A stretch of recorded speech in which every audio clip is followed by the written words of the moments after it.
প্রিয় দর্শক, দেশ এবং প্রবাসে এই মুহূর্তে যে যেখান থেকে আমাদের ইউটিউব চ্যানেলটি দেখছেন সবাইকে প্রীতি এবং শুভেচ্ছা জানিয়ে শুরু করছি আজকের প্রতিবেদন। তো দর্শক, দেখতে পাচ্ছেন যে আমার সামনে একজন বোন বসে আছে। আজকে আমরা আছি বোনটির জীবনের গল্প শুনবো, তার জীবনের যে ভালো লাগা, ভালোবাসা, সুখের দুঃখের, কষ্টের কথাগুলো আমরা একটু শুনবো। আপু, আসসালামু আলাইকুম। ওয়ালাইকুম আসসালাম ভাইয়া। কি নাম ভাইয়া? আমার নাম হাদিসা। হাদিসা। তো হাদিসা আপু কি ভালো? ভাইয়া ভালো আর কিভাবে থাকবো, হ্যাঁ অনেক কষ্টে আছি। হ্যাঁ। একটা বাচ্চা নিয়ে হুম অনেক দুঃখে কষ্ট আছে। জানোই তো, যার পাশে স্বামী নাই হুম তার পাশে কি দুঃখ কষ্ট। হুম। সেই জন্য ভাই, মানে যার পাশে স্বামী নেই, স্বামীর কি হয়েছে? বাচ্চার বাবার? বাচ্চার বাবা মনে করো আমাদের খাওয়ান পিতন দিত না তো, হ্যাঁ। এই জন্যে আমি তারে তালাক নিছি, তার কাছ থেকে ডিভোর্স নিছি। তার কাছ থেকে আপনি ডিভোর্স নিয়েছেন? হুম। তো ডিভোর্স নিয়ে কি এখন কি মানে মানে আপনি কি একাই আছেন, সিঙ্গেলই আছেন নাকি? হ্যাঁ, আমি বাচ্চাটাকে নিয়ে ঢাকাতে আছি। হ্যাঁ বাচ্চাটারে মাদ্রাসায় দিছি। হ্যাঁ। যাই হোক, অনেক কষ্ট করে আমি বাচ্চাটারে মাদ্রাসায় পড়াইতেছি। হুম কি করব, দুঃখের জীবন। হুম। তার বাবা যদি তার পাশে থাকতো তার তো আর এত কষ্ট হইতো না। না। এই জন্য ভাইয়া। তো এই জন্য আপনি মানে আপনার বাচ্চাটাকে নিয়ে আসেন, ঠিক আছে? হ্যাঁ, তো বাচ্চাটাকে নিয়ে আসি। তো সেটা কি মানে বাচ্চার বাবা থাকলে সংসারটা যেভাবে চলতো, এখন আপনি বাচ্চাটাকে নিয়ে আসেন, এখন আপনার সংসারটা কীভাবে চলে? ভাইয়া মনে করো, আমার একটা মেশিনও ছিল।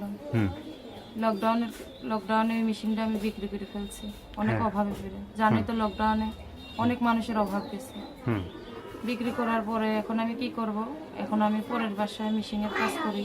হুম পাই প্রত্যেক দিন 200, 250, 300 এরকম করে পাই। আর ডেলি তো যাইতে পারি না, হুম বৃষ্টি হয়, তারপরে বাচ্চারে মাদ্রাসায় দিয়ে আসতে হয়, নিয়ে আসতে হয়। হুম যাই আর কি, যাই টুকটাক, সংসার ঠিক মতন চলে না। হুম। তা আমি চাইতেছি সেই রকমই একটা মানুষ, সে বয়স্ক হোক অসুবিধা নেই, কিংবা ইয়ং হোক তাও অসুবিধা নেই। হুম। সে আমার পাশে থাকবে, আমার দায়িত্ব নেবে, সে আমার বাচ্চার দায়িত্ব নেবে, হুম। বাচ্চারে নিজের বাবা ছেলের মতন মানুষের মতো মানুষ করবে। হুম। সেটাই আমি চাই। তো সেই ধরনের আপু আর কি বলার আছে আপনার? ভাইয়া, আমার বলার আছে একটাই কথা, মনে করো যে আমার পাশে থাকবে, হুম আমিও তার পাশে আজীবন থাকবো। হুম সে যেমন, যেই স্বামীটার কাছে আমার বিয়ে ছিল ওই ছেলের মতন যেমন না হন, হুম কোনো মেয়ের কপালে যেমন ওই রকম স্বামী না জোটে। হুম। মেয়েরা চায় কি 2 বেলা 2 মুঠো খাওয়ান পিতন, এইটাই। হুম। মানে আপনার যে স্বামীটার সাথে বিয়ে হয়েছিল সে কি খারাপ ছিল বেশি? হ্যাঁ, খারাপ ছিল, খাওয়ান পর্যন্ত দিতই না। হুম। আরও মারধর করতো, এসে বকাবকি করতো, ভালো না। মানে বকাবকি করতো, এই জন্য তার সংসারটা আপনি মানে ছেড়ে দিয়েছেন? হ্যাঁ, ছেড়ে দিয়েছি, আমি নিজেই ডিভোর্স নিয়েছি। নিজে ডিভোর্স দিয়েছেন। আর কিছু বলার আছে আপনার? হ্যাঁ, বলার আছে, যদি কোনো ভাইয়া যদি আমার পছন্দ করে ফোন দেয়, আমি তার সাথে কথা বলবো, সেও আমার সাথে কথা বলবে। কেউ যেমন কোনো খারাপ কথা না বলে, ভালো কথা বলে। ভালো কথা বলে। দর্শক, এই আপুর কথাগুলো শুনলেন, আর আপু বলছে যে মানে দর্শক ভাইরা তাকে যেন ভালো কথা বলে। তো আপু, আমাদেরও দাবি যে আপনি দর্শক ভাইরা যে ফোন দিবে তাদের সাথে আপনি ভালো কথা বলবেন। হ্যাঁ।